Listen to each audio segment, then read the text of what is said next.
Les gens, il faut qu'on parle un peu du salaire des monteurs vidéo sur YouTube.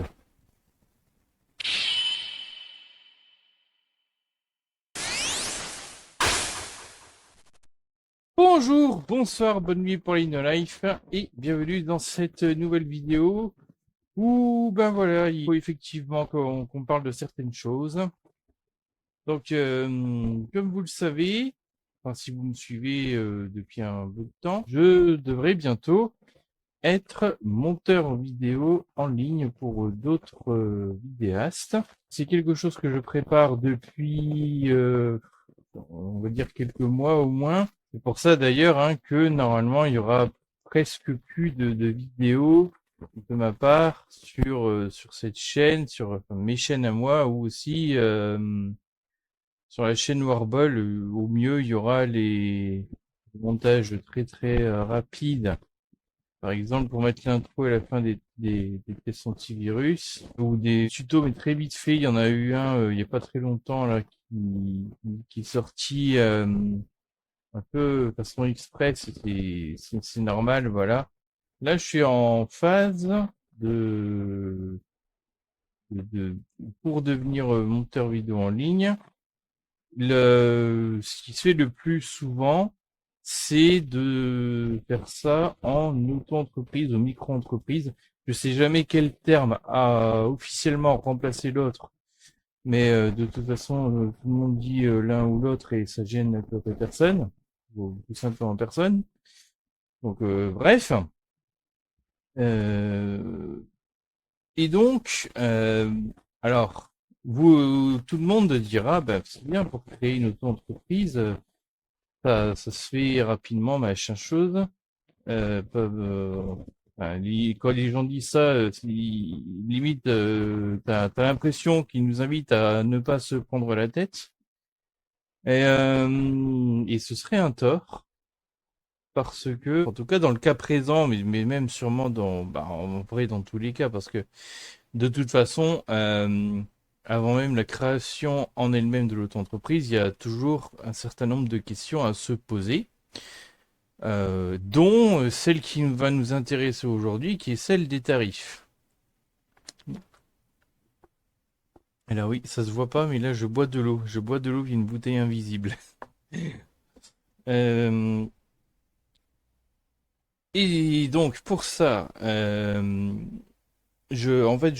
comment dire, là je suis dans un parcours, j'ai un série de rendez-vous qui m'aident justement à me poser toutes ces questions-là et à y trouver les réponses. Et donc vient la question des tarifs parce que ben je vais pas travailler gratuitement non plus. Euh, enfin en tout cas pas quand je vais me lancer officiellement machin. Là pour par exemple les vidéos pour Warball, bon ben voilà c'était quelque chose que j'ai rejoint. C'est un collectif, voilà, ça se fait bénévolement tout ça, mais ben voilà je ne pourrai plus envers ça puisque je vais passer mes journées à faire du montage, ben, disons-le, hein, disons les termes pour des clients en fait. Hein, c'est voilà. Je veux pas, alors j'ai pas envie de faire le style très entrepreneur chiant machin. C'est pas du tout pas du tout le truc. C'est pas du tout le but. Mais bon ben voilà. Et bon, j'ai assez mariné comme ça. Du coup, je me suis renseigné évidemment pour savoir comment ça se passait dans le monde des monteurs vidéo en ligne, enfin, du moins pour les youtubeurs. Et figurez-vous que il y a un usage qui est assez différent d'habitude, de partout ailleurs, on va dire. Enfin, sûrement. Enfin, en tout cas, là, je parle bien toujours en tant qu'auto-entrepreneur. Je parle pas par exemple, des boîtes des studios qui vont engager quelqu'un en salarié, machin, voilà. En fait, d'habitude, qu'est-ce qui se passe quand un auto-entrepreneur il fait son truc des tarifs, il doit, enfin, il réfléchit en termes de coût horaire. C'est-à-dire, bah, payer, on est payé tant de l'heure, tout connement. Enfin, alors ça c'est, enfin, on va dire c'est le, comment dire, c'est le truc basique, l'élément basique. Mais attention, en vrai, il y a d'autres frais qui rentrent en compte. Alors, je vais pas détailler parce que, bon, déjà, je suis pas spécialiste et puis je me renseigne, mais je retiens pas grand-chose, à vrai dire. À chaque fois, je dois relire des trucs ou quoi pour savoir telle info. D'ailleurs, bah, j'ai des notes. Hein, évidemment, j'ai deux, trois pages de notes pour ce que je vais dire aujourd'hui. Donc normalement, voilà, il y a déjà de base le coût horaire. Euh, alors sachant que ça peut être fait on peut tarifer à la journée ou demi-journée, je reviendrai un peu plus tard. Enfin vite fait. Et, euh, et aussi il y a d'autres frais. Alors ben ça peut être tout bêtement, là dans le cas qui nous intéresse, ben l'ordi sur lequel je vais faire mon montage. Du coup, il consomme de l'électricité, on est d'accord? Donc, il faut essayer de connaître la conso électrique du PC. Et ça s'inclut dans le prix du montage, et donc dans la facture. Alors pour ça, j'ai commencé à me renseigner par ailleurs, hein, si jamais vous vous posez la question. Il y a des logiciels apparemment qui existent, dont un qui s'appelle Open Hardware Monitor, où on voit effectivement le truc, mais c'est sur le moment, je suis pas encore sûr de savoir comment je dois m'en servir ou quoi, si je dois attendre et savoir une journée ou si si le logiciel peut me faire un calcul ou quoi, j'ai pas encore eu le temps d'approfondir ça. Mais je dois trouver cette information. Qu'est-ce qu'il y a? Il y a des trucs aussi. Si on, Vous voyez par exemple, alors moi j'ai jamais vu ça, mais c'est un exemple qui va peut-être vous parler. Si jamais vous regardez Squeezie, il paraît que Squeezie fait des trucs, merde, comment que ça s'appelle là, des vidéos horreur, je sais pas quoi, il raconte des histoires d'horreur. Et en fait, il y fout des images, des vidéos stock, c'est-à-dire des trucs filmés, enfin ou pas d'ailleurs, ça peut être des trucs créés par ordinateur d'ailleurs, mais des trucs libres de droit, réutilisables. En fait, c'est un petit peu comme les clipart que vous allez chercher dans votre traitement de texte. C'est un peu la même idée, mais pour des vidéos ou des photos, quoi. Ça se fait, il y a aussi, par exemple, Léo Techmaker qui illustre beaucoup ces vidéos comme ça, avec des images et c'est des vidéos comme ça. Puis en vrai, ça se fait beaucoup, enfin beaucoup de vidéastes se font ça aujourd'hui. Donc je voyais un peu ce que c'est les images et vidéos stock normalement. Euh, Et donc oui, alors donc ce que je veux dire, c'est qu'il y en a des gratuites, il y en a des payantes de ces images-là, de ces vidéos-là. Et donc, ben pareil, on peut inclure ça dans le prix du montage si on doit en acheter une. Enfin, alors pour être plus précis, euh, on peut en fait prendre un abonnement sur ces sites. Il y a Motionary. Alors lui, il m'intéresse parce que non seulement il y a des images et vidéos stock, mais en plus j'ai vu il y a ah putain, comment ça s'appelle là? Des modèles de titres pour Premiere et After Effects, au moins pour After Effects, et des trucs qui puent la classe. Franchement, donc qui pourrait être très intéressant à utiliser. Euh, Il y a quoi? Il y a iStock là, je crois, pour les photos et vidéos, mais c'est plus photos et vidéos. Il y a quoi? Il y a Envato, c'est ça? Je sais pas, ça a un nom comme ça. Bref, il y a plusieurs sites qui proposent ce genre de trucs. Ah oui, Mixkit aussi. Je sais plus si c'est que gratuit, que payant, je me rappelle plus. Enfin, bon, en vrai, il y a plein de sites comme ça. Moi, en gratuit, j'aime beaucoup Pexel, enfin bref. Donc voilà, ça fait partie des trucs qui peuvent s'inclure dans le prix du truc, de la facture, pour la vidéo. Qu'est-ce qui me vient d'autre en tête? Après, il y a tout ce qui est cotisation sociale, voilà. Bon, bon, pourquoi que je vous dis ça?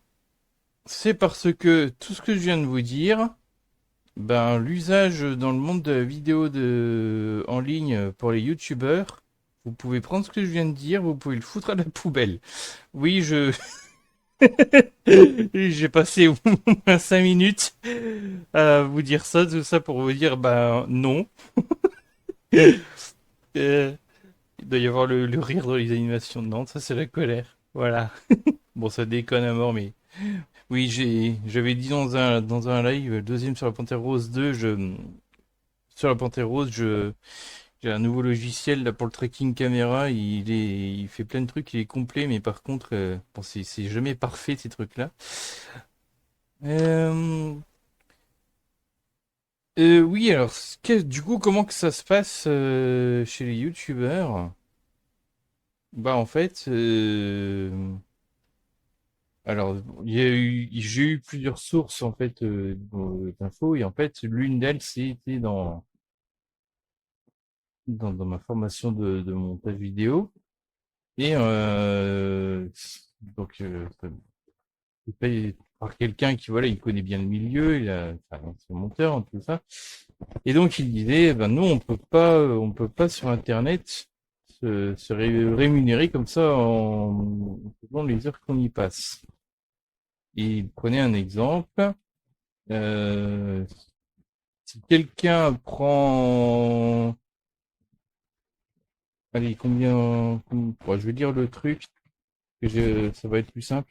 Quelqu'un prend un certain nombre d'heures pour monter la vidéo et l'autre moins de temps. Pourquoi celui qui prend le plus de nombre d'heures pour monter serait payé plus? Enfin, alors, plus clairement, un exemple, pour quelqu'un qui monterait la vidéo en 5 heures et qu'une autre personne ferait le même montage ou à peu près, il le fait en 15 heures. Pourquoi est-ce que ce serait juste que cette dernière gagne plus d'argent si elle a passé plus de temps? Donc, vous voyez, on est déjà dans une logique inverse et qui accessoirement est une logique ben, très de compétition et très de performance et tout. Bizarrement, au même endroit, j'ai pu paradoxalement entendre ça. Au début, on pourrait prétendre à 10-12 euros de l'heure. Vous allez voir, c'est bien en dessous de ce qu'on peut trouver ailleurs. Donc, je vais revenir. Vous allez voir, vous allez être sur le cul normalement. Ah oui, donc bon, dans tous les cas, oui, bien définir ça avec la vidéaste ou donc notre client ou cliente. Alors ça, oui, effectivement, au début, ben déjà, comment dire, vous prenez une sorte de rendez-vous entre guillemets. Bon, j'imagine que ça peut se faire par échange de messages textes. Même, d'ailleurs, je trouverais ça mieux parce que ça permettrait de garder une trace, genre vous vous mettez d'accord sur qu'est-ce que vous voulez dans le montage, quoi. Juste des coupes, est-ce que vous voulez aussi des effets, des images stock, justement. En 2 mots, à quoi vous voulez que votre vidéo, au final, elle ressemble finalement, quoi. Comment ça se passe dans la pratique, dans ce milieu-là? Eh ben, c'est très, très compliqué. Mais quand je dis compliqué, vous allez voir, vous allez vous arracher les cheveux. Bon, déjà, oui, pas de convention collective, on est auto-entrepreneur. Aussi, il faut savoir être rapide et efficace dans l'idéal. Alors bon, c'est sûr que quand on est débutant, on n'est pas, on est plus lent, puis on n'est pas aussi efficace que quelqu'un qui monte depuis plusieurs années, et puis surtout avec certaines méthodes et certains outils pour gagner du temps. Enfin, ça peut se résumer tout connement à des raccourcis clavier. Vous cherchez des fois sur YouTube, il y a des gens sur, enfin, on va dire des monteurs qui vous montrent leurs raccourcis clavier à eux. Il y en a plusieurs, hein, plusieurs types, hein, mais voilà. Euh, En fait, ce qui est assez impressionnant, c'est vraiment de... Ok, ils utilisent un raccourci clavier, mais ce qui est assez impressionnant quand on voit les expérimenter, c'est vraiment comment ils enchaînent les raccourcis clavier et donc les manipulations. Euh, Ils n'ont pas besoin de réfléchir, j'ai l'impression. Et si vous avez l'occasion de voir ça, enfin, regardez, c'est assez impressionnant. Donc au début, oui, on a eu lance, c'est normal. Et c'est pour ça que on nous conseille de ne pas tarifier en fonction du nombre d'heures. Quelque chose qui deviendrait intéressant justement quand on est rapide et efficace. Alors oui, parce que puisque la valeur elle est faite selon notre rapidité et tout. Comme je le disais, hein, celui qui peut monter le truc en 5 heures. Alors c'est pas des vidéos avec plein d'effets 5 heures ou alors elle est très courte, hein. Mais ben, la personne pourra donc gagner. L'idée, c'est qu'elle mériterait plus. Bon, la logique, elle peut s'entendre. Je vois un peu le truc. Mais vous allez voir pourquoi c'est un problème. Vous allez voir après ce que ça implique comme ennui. Enfin,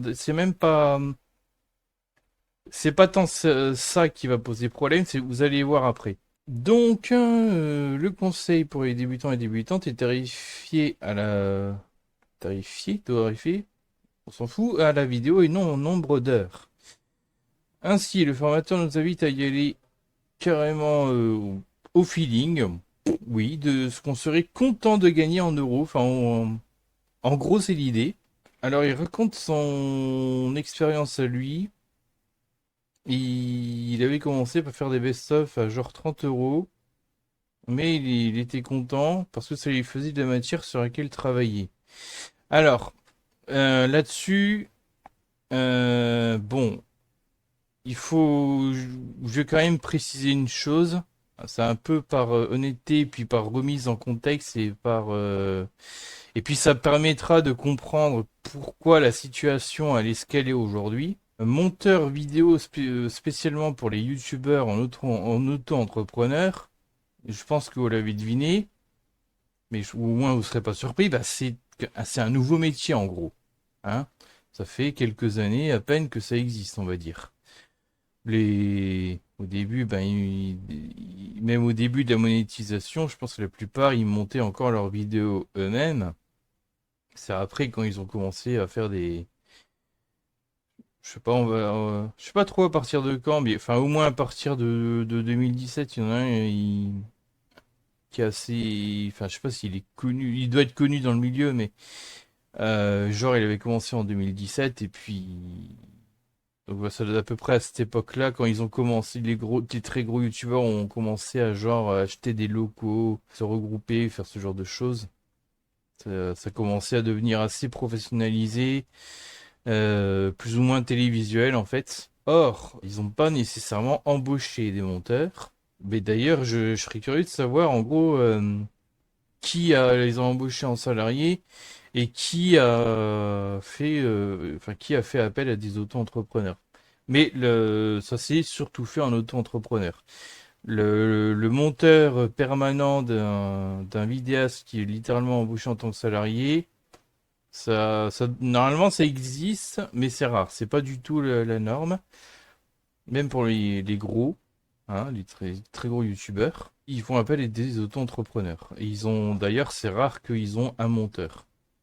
Ils en ont souvent plusieurs parce que euh, bah, les monteurs eux-mêmes, ils ont plusieurs clients et donc si tel monteur est occupé avec un autre client, bah, le youtubeur va faire appel à un autre monteur.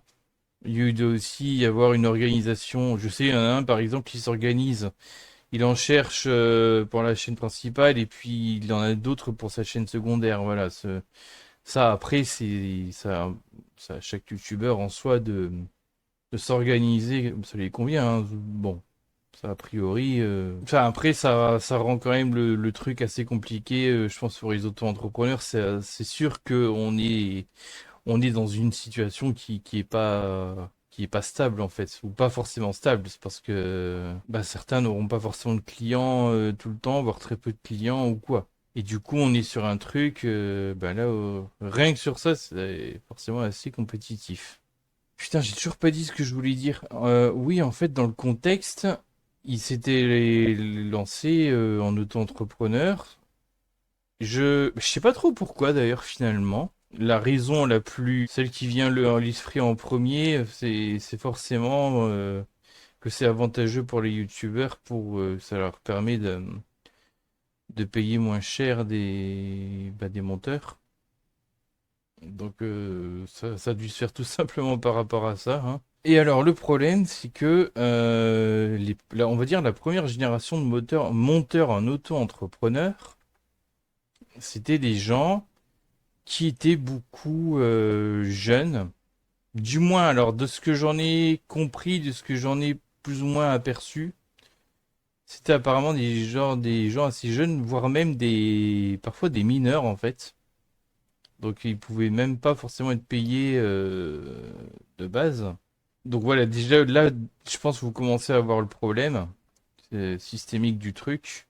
Alors d'ailleurs, accessoirement, comme c'est des infos que je récolte depuis plusieurs semaines, que je récolte dans des sphères soit privées, soit semi-privées, ou en tout cas pas absolument publiques, qu'il suffit de faire une recherche avec un moteur de recherche pour les trouver, ben je peux pas vraiment sourcer ce que je vous raconte. Puis vous allez voir, après c'est des conseils que d'autres professionnels m'ont donné, donc c'est en fait, c'est ça aussi qui est casse-couille dans ce milieu, c'est que c'est très de bouche à oreille dans des petits coins, pas forcément secrets, mais mais il faut un peu connaître les bonnes adresses, quoi.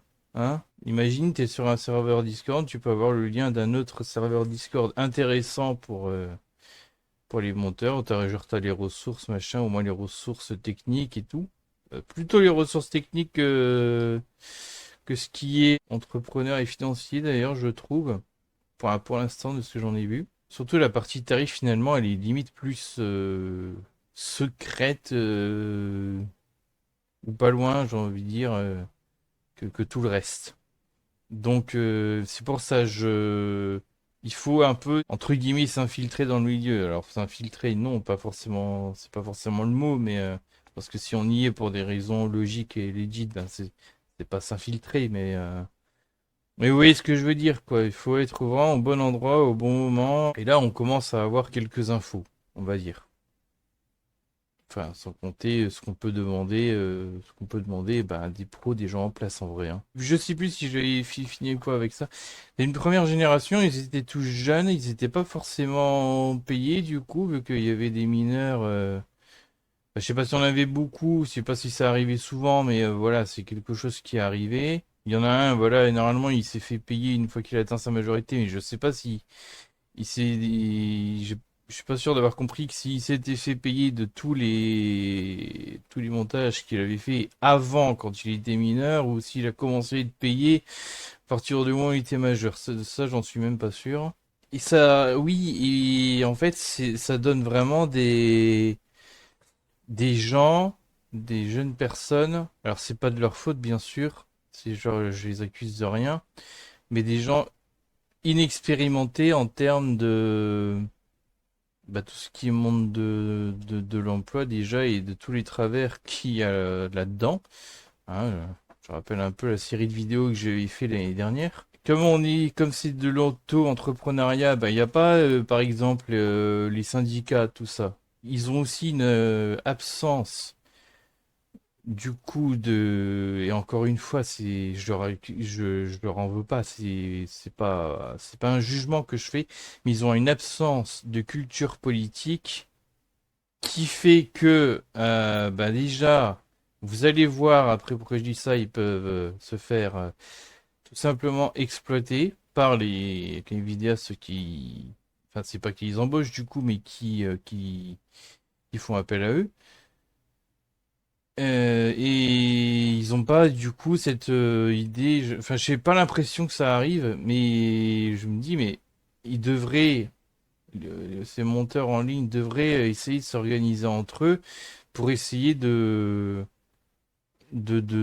savoir un peu, mais qu'est-ce que, en gros, typiquement, combien je devrais te payer en vrai, comment je devrais tarifer. Là, par exemple, alors si je sais, évidemment, c'est pas tout à fait le même milieu, mais regardez par exemple dans les milieux plus traditionnels, ceux de les sociétés, vraiment les vraies, enfin les sociétés classiques qui font des vidéos, par exemple pour les entreprises ou à la télé ou bon le cinéma évidemment c'est un peu un autre monde, je sais, mais combien sont payés les monteurs vidéo là-dedans? Alors forcément les youtubeurs n'ont pas en général enfin ont pas forcément le budget de la télé ou quoi. Et encore, moi, il faudrait se poser la question, je pense, pour les plus gros, parce que alors, je dis pas que c'est facile, j'en sais rien.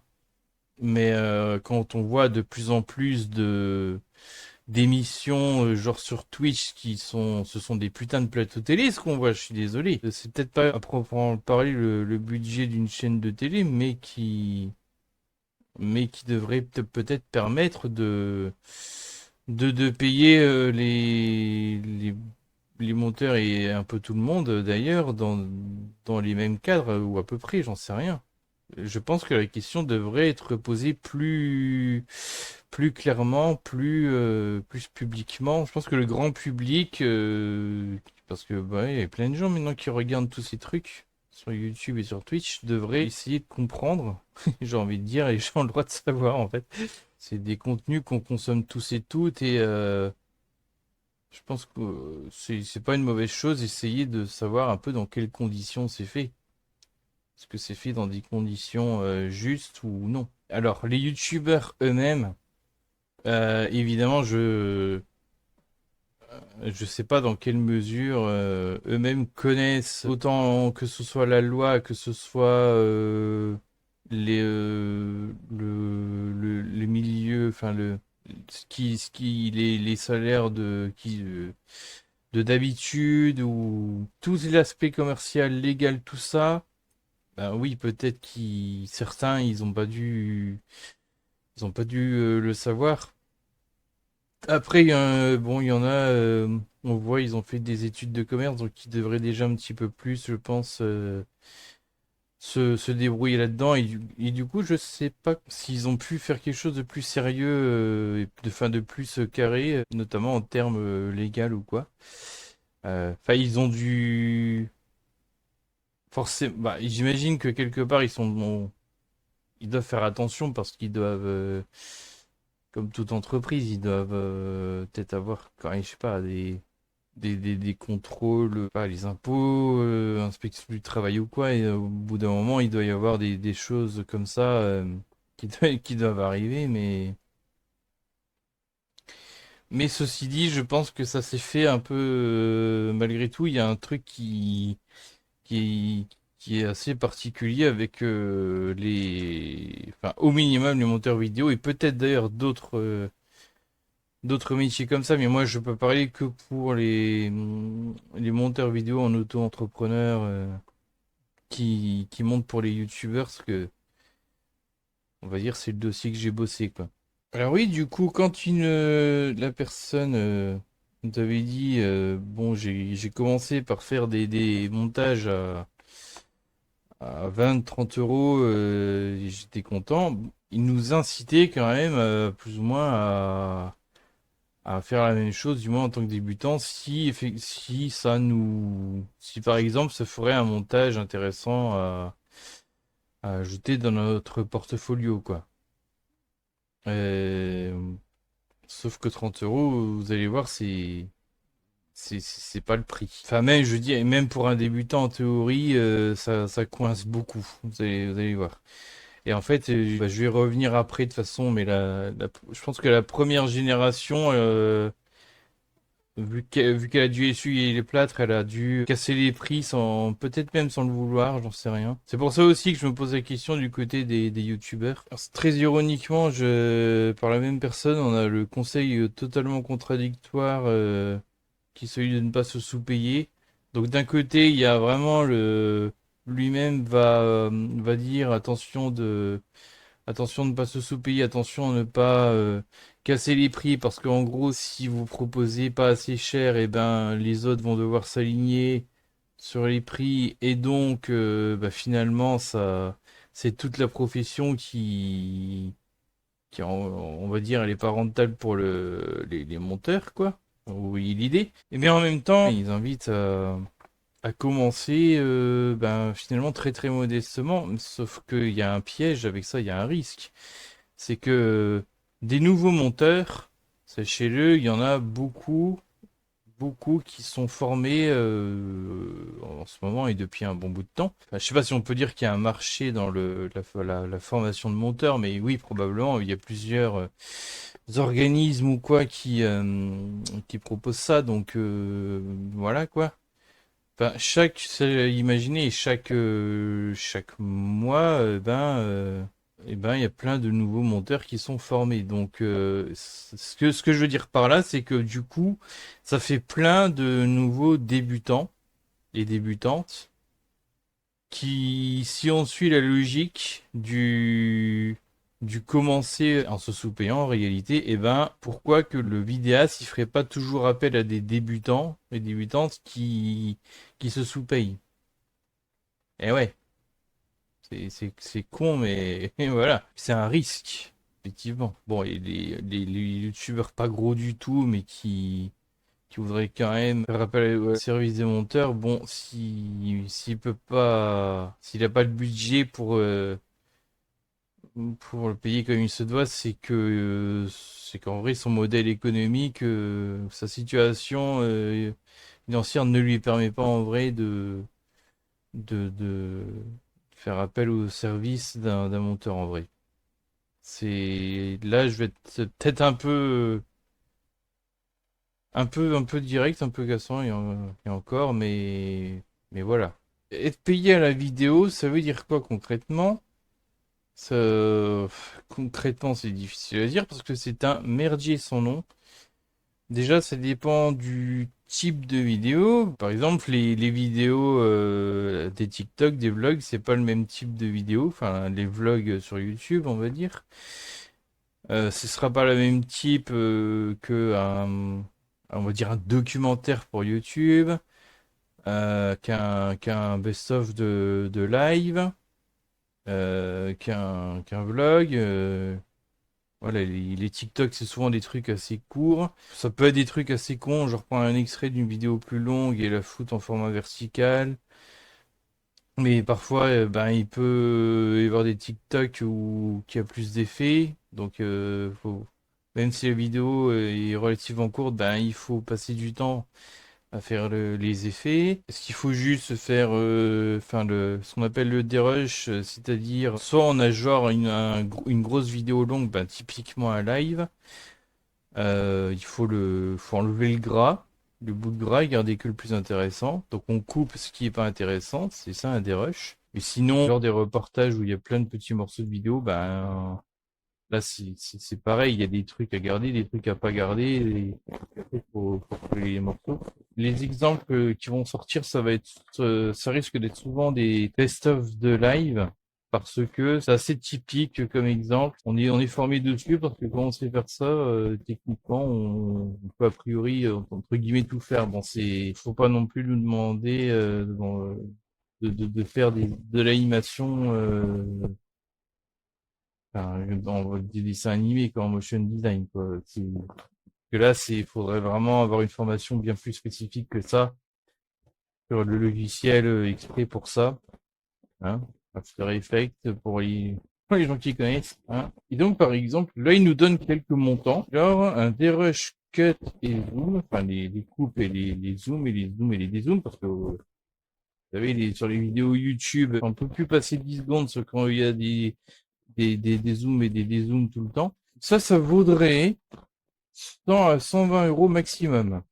Donc que je dirais que tes zooms, ça vaudrait 100-120 euros maximum.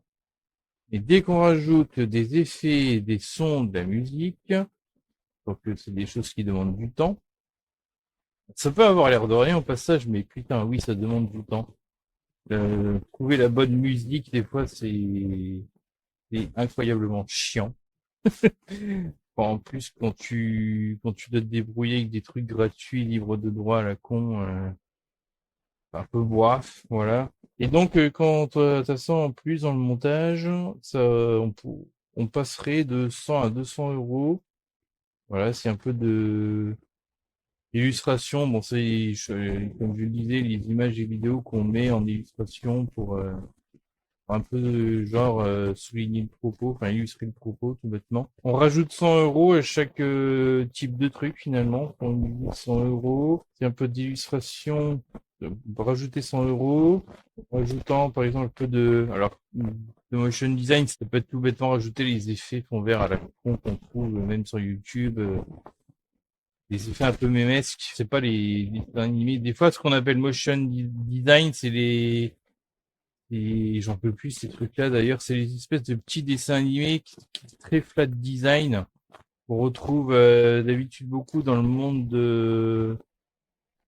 dans l'entreprise. C'est très corporate, c'est très dans le monde, dans le monde, enfin, serious business, j'ai envie de dire.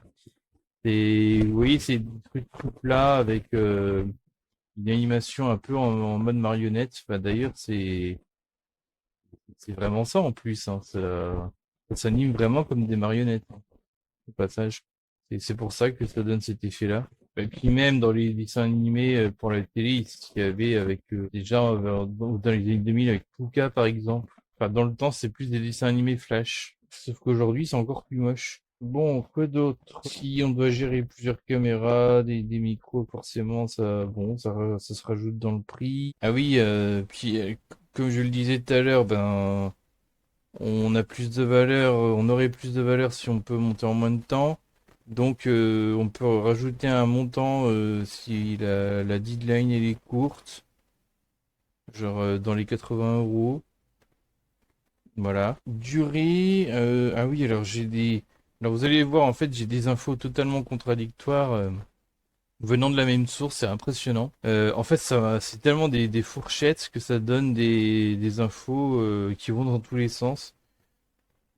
Et aussi le temps que va durer la vidéo. Hein, pour 15 minutes, on balance comme info du 250 euros, du 30 minutes 450 euros, mais vous allez voir, c'est contradictoire. Bah, tiens, juste avant ou après, j'entends du exemple du prix d'un montage de type Best of Squeezie. Bon, vous voyez le genre de truc, hein, les Best of Gaming. Avec des effets un peu partout très très énervants là. De 300 à 400 euros, pas plus. En général, c'est les best-of de live, hein, ça dure dans les un quart d'heure, une minute, un quart d'heure. 400 euros, c'est normal. Mieux que les 30 euros, effectivement. Mais, vous allez voir que en dehors de YouTube, non, c'est pas normal du tout. Après, il faut voir en combien de temps ça se monte, mais normalement, ceux qui ont un peu l'habitude, vont monter à ce genre de best of the live au moins aller en une semaine. Voilà. Ceux qui ont vraiment l'habitude, attention. Pour les débutants, ça devrait demander plus. Sachant que, ah oui, là vous allez voir, il y a plusieurs écoles avec ça. Sachant que si on a un client récurrent, il serait conseillé de baisser un peu ses prix à 300 euros. Alors, bon, ça se discute.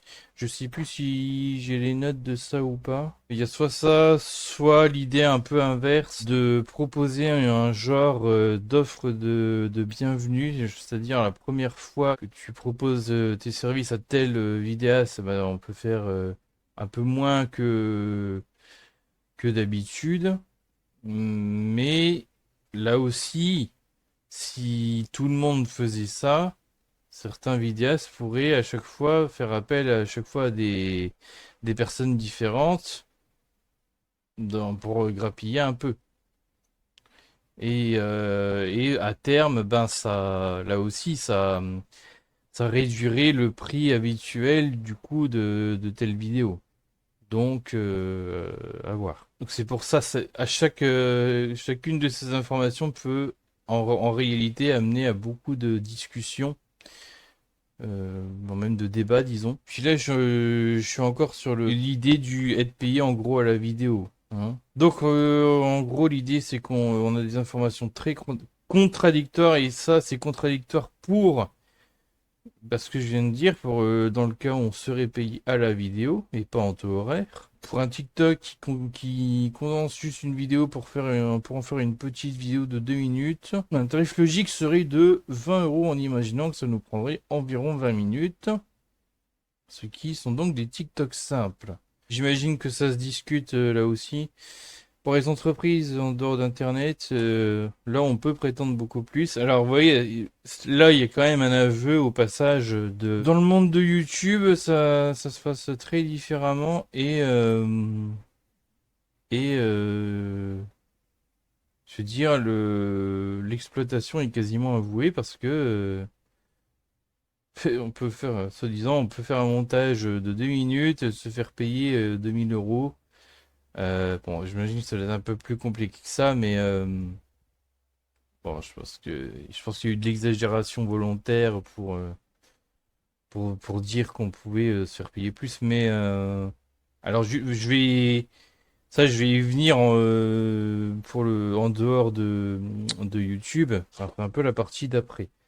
Vous allez voir justement pourquoi c'est tout ce que je viens de dire là. Il y a beaucoup d'aberrations a priori comparé à en dehors de YouTube, en dehors des YouTubeurs. Code de déclaration des vidéos vendues aux impôts.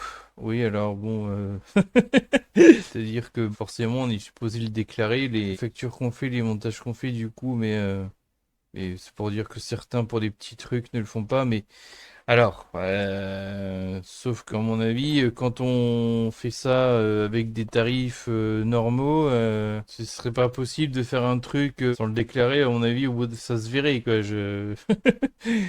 Dans la pratique, oui, ça se fait et faut croire que c'est un secret de polichinelle, quoi. Alors, la question de faire des factures, bon, logiquement, faut en faire. Certains font ça à l'arrache. En faisant un don enfin pas un don, mais un versement sur PayPal. Bon, c'est sûrement pas spécifique au cas des monteurs en ligne, mais voilà, c'est plus courant qu'on ne peut l'imaginer. Bon, bref, c'est pas vraiment de ça que j'ai envie de parler de toute façon. C'est que du coup, la synthèse que j'ai fait, que je viens de vous faire sur comment que ça se passe pour les monteurs en auto-entrepreneur qui montent pour les youtubeurs. J'ai donc demandé leur avis à deux personnes. Déjà à quelqu'un qui, euh, qui est cadreur monteur en fait, comment dire, il fait ça pour les entreprises, pour les réseaux sociaux de leur entreprise. Donc, des vidéos promotionnelles pour les réseaux sociaux des entreprises. Et puis une autre personne qui, elle, fait des vidéos pour par exemple des clips, des vidéos promotionnelles là aussi. Alors je sais pas, par contre j'ai un doute sur où est-ce qu'elle finisse. Enfin, elle peut finir sur YouTube, mais je sais plus si c'est que à destination de YouTube ou si ça peut être diffusé ailleurs, mais bon, peu importe. C'est pour vous dire que ce sont donc des personnes qui travaillent depuis un moment là-dedans, mais pas pour les YouTubeurs. Enfin, après, l'un d'entre eux a essayé de voir justement pour aussi se lancer avec avec des youtubeurs. Je sais plus si ça s'est concrétisé, mais on s'en fout là aussi.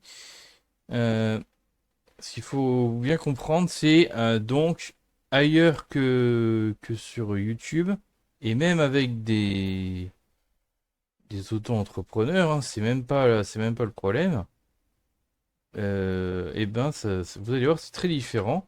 Or, je devrais pouvoir, moi, prétendre la même chose que ce que je vais vous dire là, moi, en tant futur auto-entrepreneur, pour les youtubeurs, quoi.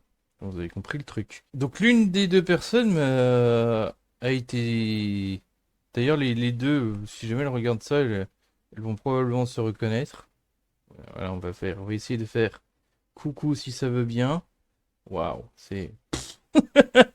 Ouais, bon, c'est de la merde. Putain, avec Ponoki, ça marche toujours très bien avec moi. Bref. Donc l'une d'elles m'a dit, genre, bah, 350 € par jour TTC.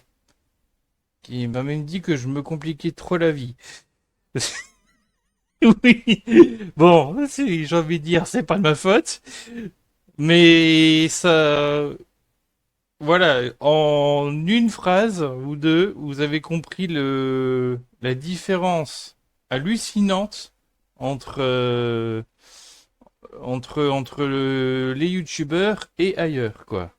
Les youtubeurs et puis les entreprises un peu plus classiques. C'est assez particulier. Il y a une autre personne qui disait 260 € brut par jour fois 1,6. 1,6, je m'en rappelle plus honnêtement, pour avoir ce qu'on fait en tant que freelance. Ah oui, c'est lui qui m'avait parlé aussi de qu'on pouvait tarifier en demi-journée, donc il disait 200 € pour une demi-journée. Devis facture. Ah oui, alors ça c'est petite information intéressante aussi, accessoirement. 2 allers-retours maximum. Alors ça c'est-à-dire quand on fait une vidéo, on fait pas directement la version finale tout de suite. On montre une première version au client et puis éventuellement le client va demander certaines modifs parce que enfin c'est un genre, enfin un premier jet si on veut dire, mais c'est normalement assez complet, mais qui peut demander certaines modifications. L'idée, c'est de faire 2 demandes maximum de modifs par le client, parce que sinon, bah, il peut demander ça sans cesse, et des fois, ça n'en finit plus, quoi.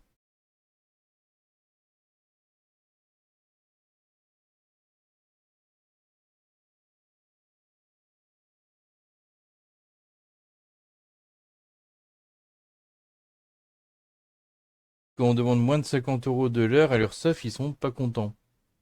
Voilà. Alors, je sais pas vraiment exactement pourquoi, comment, mais apparemment, ça pose problème. Ils sont pas contents, mais j'imagine que des fois, ils doivent se débrouiller avec des gens qui sont payés ou qui se payent avec ne serait-ce que 30 € ou 40 € de l'heure. En fait, justement, même certains vidéastes, enfin, certains monteurs plutôt qui font en taux horaire, ouais, ça a l'air de se, il y a une fourchette genre entre 30 et 40 € d'après ce que j'ai pu voir. Enfin, des fois, mais c'est beaucoup moins même. En fait, il y en a, ils proposent, je fais votre vidéo 10 € tout court. Enfin, il y a des choses comme ça hallucinantes. Ah oui, tiens, dans les trucs là à inclure dans la facture, il me disait inclure le montant de l'unité centrale, enfin, en gros, le contenu. Genre, enfin, je sais pas, la carte graphique, le processeur, tout le bordel, mais sauf qu'en vrai, je suis tombé sur une page de Ursoft qui dit qu'on ne peut pas amortir son matériel, donc en vrai, bon, en vrai, je ferais peut-être pas le faire. Si j'ai bien compris la phrase comme, enfin, s'il faut bien le comprendre comme je l'ai compris, en vrai, je pourrais pas le faire. Euh, enfin, je vais mettre le lien dans la description de ça parce que là pour une fois, j'ai une source. Donc, bah. Oui, alors c'est là où j'en avais parlé tout à l'heure. Ensuite, inclure dans la facture l'électricité, donc faut utiliser un logiciel qui monitore la conso électrique du PC. Compter aussi, ben oui, inclure dans la facture les logiciels, les plugins, parce que il y a les licences Adobe, le logiciel de montage et puis du logiciel d'effets spéciaux. Enfin, après, normalement, et je sais plus. Ah putain, alors ça c'est pareil, je sais jamais. Euh, Si on peut, genre, s'abonner, mais que pour deux logiciels et payer moins cher finalement chez Adobe, ou s'il y a genre un abonnement avec le package complet. Ah, ça, depuis qu'ils sont passés en abonnement chez Adobe, c'est ultra chiant, je trouve. Bah, et puis oui, alors les logiciels, et puis les plugins, parce que franchement, si on prend Adobe, pour les transitions, c'est une coquille vide. Enfin, pour avoir des belles transitions, on est obligé de passer par des plugins. Je pense que les toutes premières vidéos que j'ai fait sur Premiere Pro, comme je voulais déjà m'habituer au logiciel en lui-même, bon, j'avais fait les conditions par défaut, quoi, telle incluse, mais j'ai vite pris un plugin. Alors du coup, j'avais aussi demandé à l'avis d'autres monteurs et monteuses de ma formation. En fait, je leur avais demandé, en gros, s'il y en a parmi elles et eux qui ont essayé de se lancer en taux horaire et pas à la vidéo. Bon, déjà, ce que je peux vous dire, c'est que à l'heure actuelle, aucune personne ou presque, j'en suis pas sûr, qui m'ait répondu semble avoir essayé de le faire en fonction du taux horaire pour les tarifs de ces montages. En fait, il y en a peut-être une qui l'a fait, mais je suis pas sûr. Enfin, il y en a une qui va le faire normalement, qui va essayer, mais qui est en train de réfléchir sur la question comme moi en ce moment, qui est dans la même situation que moi. Et donc, il y en a un ou une qui, en gros, m'a donné un conseil sur les taux horaires qui doit être fixe. Mais je sais pas si la personne pratique le conseil elle-même. De toute façon, taux horaire fixe, tout le monde tout le temps, j'imagine, voilà. Euh, Ça, c'est histoire de pas faire à la tête du client, quoi, en gros. Ça, c'est pareil, ça a suscité des débats. Pour certains, voilà, faites ce en fonction du client. Pour d'autres, non. Bah non, pourquoi faire en fonction de la tête du client? Enfin, non, ça doit être pour tout le monde pareil. Euh, En fait, voilà, ma simple question avait suscité vraiment un gros débat et qui, pendant au moins une journée, voilà, ça a pas mal commenté là-dessus enfin, sur diverses questions. Le truc étant que le truc du se faire payer à la vidéo, ben c'est revenu parce que on a été un peu brainwashé avec ça. Du coup, on a voilà, il y a des gens qui ont rappelé ça. Oui, et ce que je m'étais rendu compte, du coup, c'est un vrai problème parce que ça semble amener ou au moins contribuer à amener à des manques d'estime pour son travail parce que il y avait une troisième personne qui en fait partie du principe que les débutants et débutantes vont commencer avec des vidéos à 15-20 euros. Ouais, bon, vraiment si peu, ben, ça raccord à ce que je disais au début en même temps. Et que la personne en fait ne se voyait pas demander plus. Et après alors c'était un montage, le montage était sympa. J'ai regardé son montage exprès parce que je me posais la question, mais attends, est-ce qu'elle se sous-estime ou que vraiment elle galère? Mais non, son montage était très bien. Voilà, il y avait pas d'After Effects parce que à ce moment-là, bah, je crois c'est quelqu'un qui n'avait pas encore appris After Effects avec les autres qui ont commencé la formation en même temps que cette personne. Mais c'était une première version voilà, sans After Effects, mais qui était déjà très très bien. Et puis même pour un truc sans cette plus-value d'After Effects, parce que ça, voilà, ça permet de faire des choses supplémentaires plus quali, plus waouh. Mais même sans ça, bah, ça permettrait on peut prétendre à bien plus que 20 euros. Et surtout, enfin, si justement en taux horaire, là c'est un petit peu ça qui compte. Enfin, c'est jamais que ça qui compte, comme j'ai dit, il y a tous les trucs qu'on demande, genre avec bah, bah, tout ce que je viens de dire, l'électricité, tout ça. Mais de toute façon, même quand on se fait payer à la vidéo, eh ben, même là, j'avais dit tout à l'heure, c'était genre 120 euros ou ouais, c'est ça. Et encore, non, même un peu plus, parce qu'en vrai, il y avait déjà quelques effets. Même si c'était que avec Premiere, il y avait des effets, il y avait des bruitages, donc ça valait genre, on va dire au moins 300 euros, euh, en imaginant qu'on se paye à la vidéo, comme ça a l'air de se faire dans le monde du montage youtubeur. Les auto-entrepreneurs qui montent pour des youtubeurs. Même là, c'est pas 20 euros. Enfin, c'est pas 20 euros, c'est pas, comment dire. J'imagine que ça continue à se faire malheureusement. Je serais pas étonné.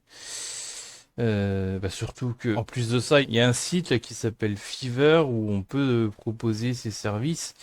Mais c'est pareil, il y a des trucs. C'est là où je disais, il y en a qui proposent leur service pour genre 10 euros et des brouettes, quoi. Enfin, en fait, il y a un peu de tout. Bon, j'ai pas l'impression qu'il y ait que des trucs ridiculement bas qui cassent les prix à fond, mais il y a pas mal de ça. Il y a pas mal de ça sur ce site. Ça a l'air d'être très, très, très l'exploitation, ce genre de plateforme-là. J'imagine qu'un jour, quelqu'un devrait en parler sérieusement de ce genre de site. Ouais, donc quand on se voit pas demander plus que 15-20 euros parce qu'on a un syndrome de l'imposteur, ben ça fait ou ça contribue à faire, on craint pour notre valeur marchande du fait qu'il y a déjà un certain nombre de monteurs et de monteuses. Mais encore une fois, si imaginez que la plupart des débutants ont ce problème-là, et ben ça baisse la valeur dans les faits d'un montage vidéo pour YouTubeur. Parce qu'au bout d'un moment, les vidéastes, ils auraient plus envie de payer le prix entre guillemets normal. Alors c'est quoi un prix normal? C'est tout le problème. C'est pour ça que j'ai fait cette vidéo, c'est que c'est une putain de torture pour essayer de le savoir et que ben, il y a des pratiques assez cheloues visiblement dans le monde de la vidéo sur YouTube. Oui, alors en plus, ouais, c'est ça, 15-20 euros pour un best-of de la gaming avec effet. Non, ça vaut bien plus, vraiment. Ah oui, c'est ça, j'avais fait la précision dans mes notes. Donc au moins 400 euros même. Donc j'avais dit 300, on peut même dire 400 euros même quand on se fait payer à la vidéo dans le monde de la vidéo en ligne pour les youtubeurs. Donc chacun y va de sa petite recette. Mais par contre, il y a beaucoup visiblement de sous-payage dans les faits, même quand on a l'impression qu'on ne le fait pas parce qu'on demanderait genre 400 euros. Sauf que si tu fais en taux horaire, et ben 400 euros en réalité, c'est rien du tout finalement parce que pour un montage, allez, même une semaine. Qu'est-ce qui se passe si je fais une semaine en se payant? Est-ce qu'on reprend les 350 euros de lot là?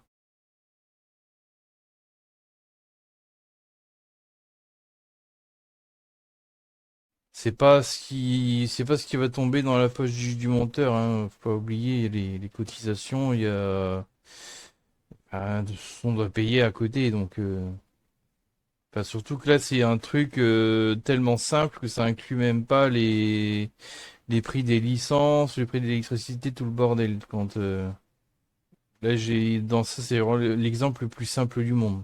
Allez, à la demi-journée, genre une après-midi.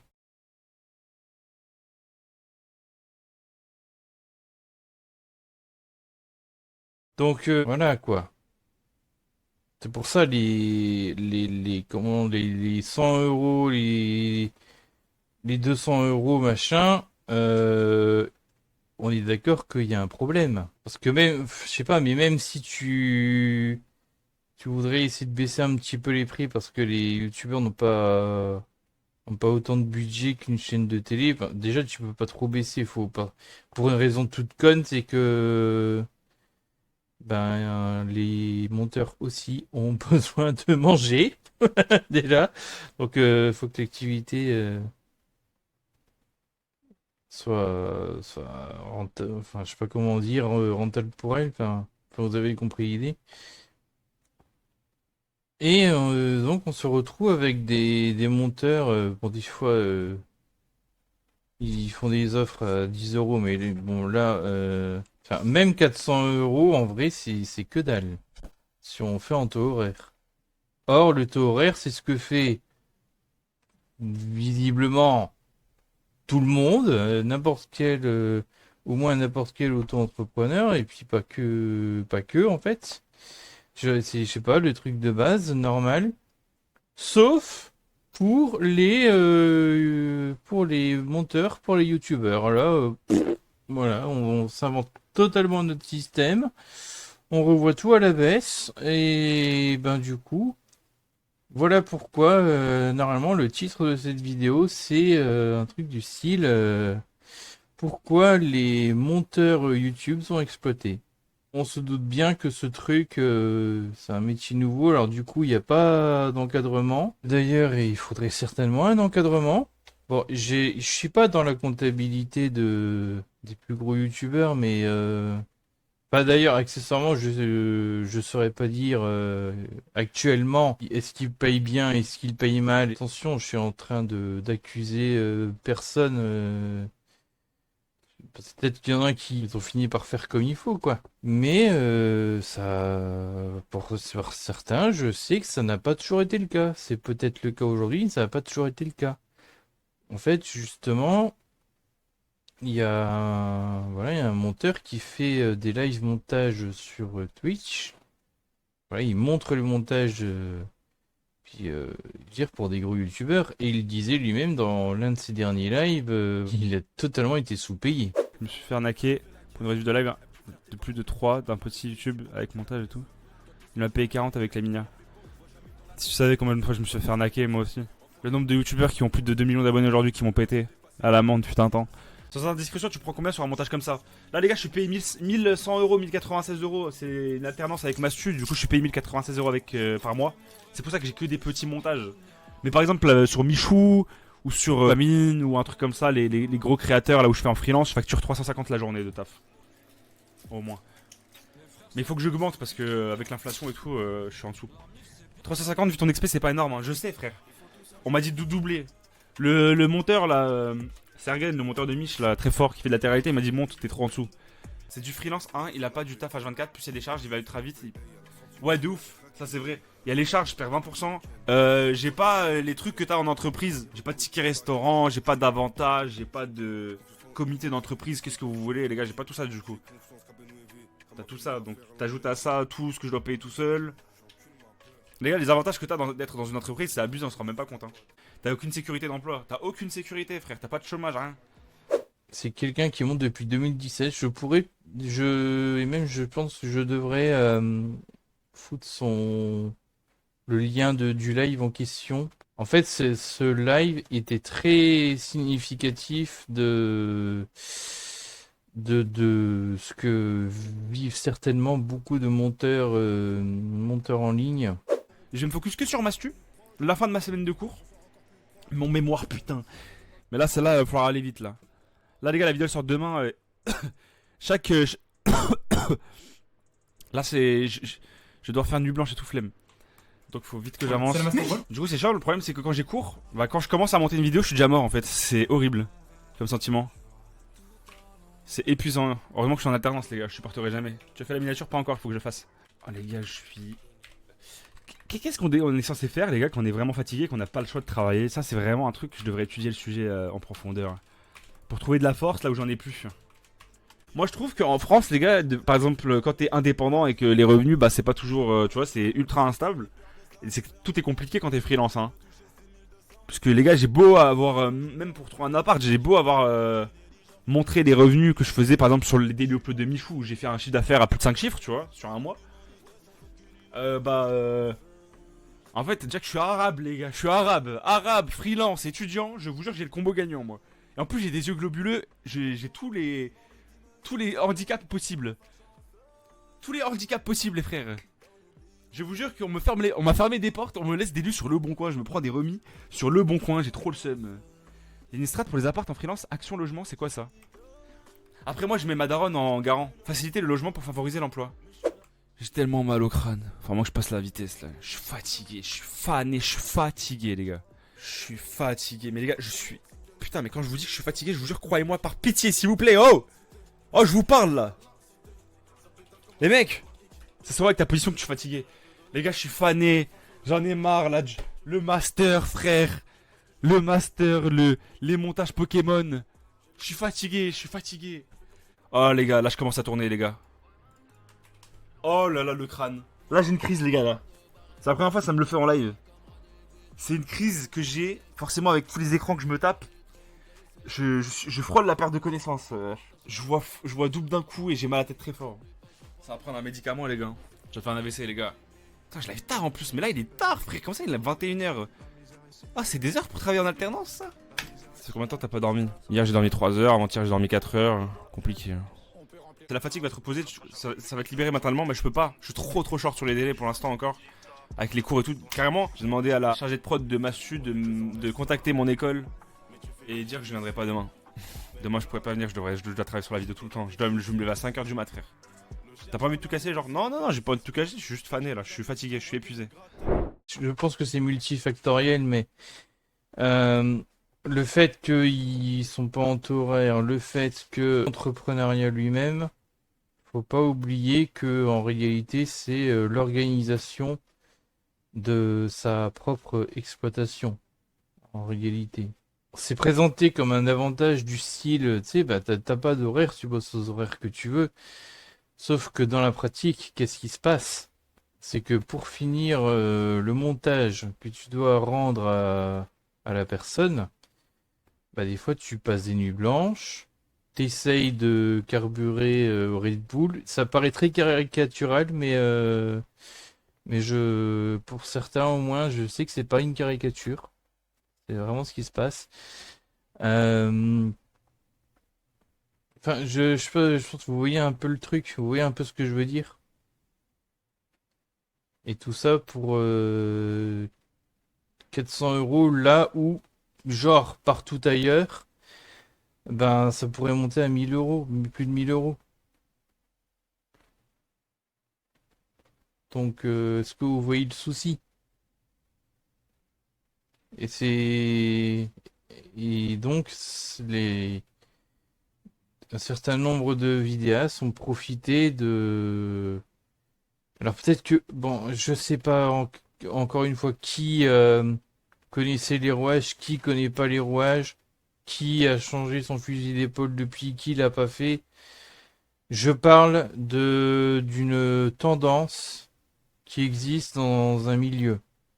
Voilà. Prenez-le comme ça. Et donc mais bref, certains fatalement ont forcément profité de l'inexpérience de gens passionnés à la fois par le montage et passionnés par YouTube et par leur youtubeur préféré qui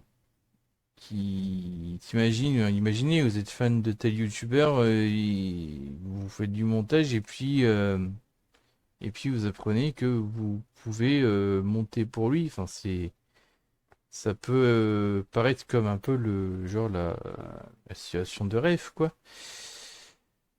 Mais ça donne des trucs d'exploitation où tu rushes comme c'est pas permis. Vous voyez, si je veux vous refiler le lien du live, là, j'espère qu'il va rester ou il faudrait que je mette des extraits ou quoi.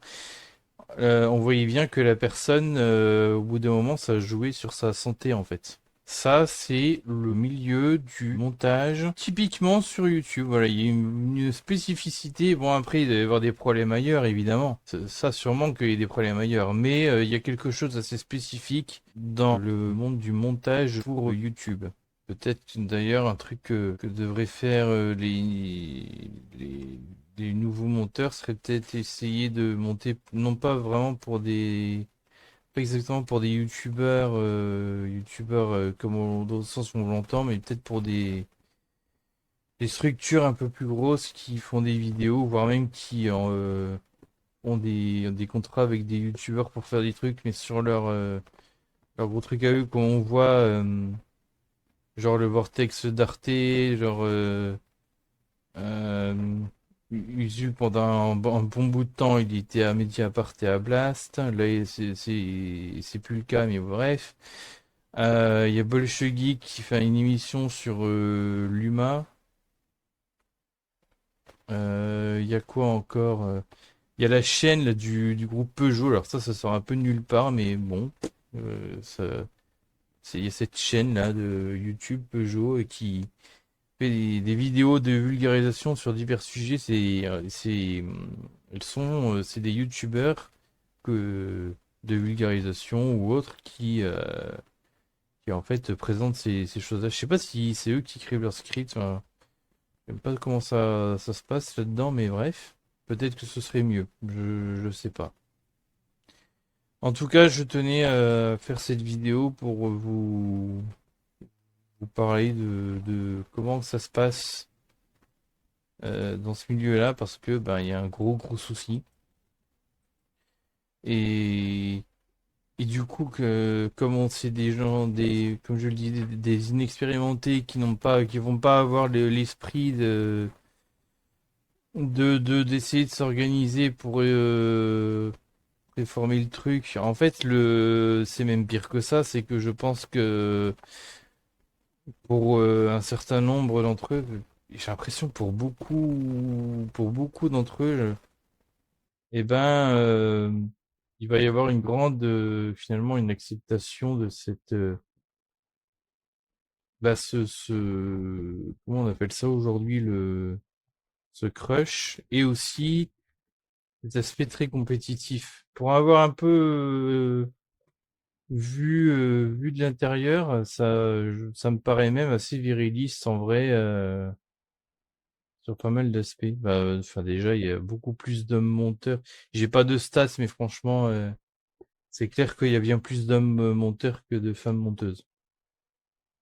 Donc il y a vraiment tout un truc comme ça qui est pas sain et qui est là comme ça depuis quelques années et je vois aucune information publique sur des vidéos ou quoi qui parle de ça. Et je trouve ça très problématique et ça peut même être assez dangereux, je pense. Je parle même pas de l'aspect cassage de prix, et même d'une certaine toxicité qui peut y avoir. Bon, ben je pense que j'ai tout dit. J'espère que j'ai rien oublié, que ça va me revenir ou quoi. Euh, bon, j'imagine que j'étais un peu long, mais je pense que je devais le faire.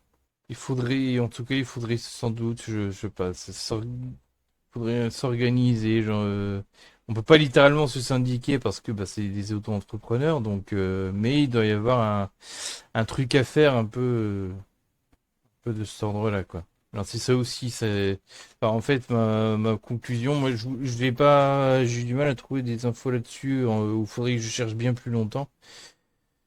Mais je pense qu'on devrait donc questionner l'aspect juridique de tout ça. Alors c'est pas, je crois pas que ce soit illégal, mais Et justement, peut-être comme je le disais, il faudrait encadrer beaucoup plus le secteur. Voilà. Avec des lois, des trucs concrets. Je sais pas exactement quoi, quand, comment, mais je pense qu'on devrait y réfléchir. Et puis se poser, enfin du coup, se poser des questions en termes de droit du travail, ce genre de choses. Les monteurs que j'ai vus, j'ai pas l'impression qu'ils se posent spécialement la question, voire même c'est encore une fois, il y a pas la culture politique nécessaire qui permettrait de se poser ce genre de questions, vraisemblablement. En tout cas, pas parmi ceux qui se montrent le plus. Ou alors c'est que là aussi c'est un peu secret, on va dire. Mais et pas sur les mêmes endroits que sur les groupes normaux, habituels, où peuvent se retrouver les monteurs vidéo, parce que du coup, en vrai, je serais pas étonné qu'il y en ait qui auraient peur de se faire mal voir, d'ouvrir de leur gueule là-dessus, de vouloir mettre les choses sur la table. En vrai, franchement, il devrait y avoir une enquête, je sais pas, enquête journalistique même. Bon, allez, j'en ai bon, j'en ai marre de parler. La vidéo, elle va durer au moins 1h41, peut-être un peu moins si j'arrive à faire des coupures. On verra ce que je fais ou pas. Enfin, je verrai. Et en attendant, je n'ai plus qu'une chose à vous dire. Cordialement.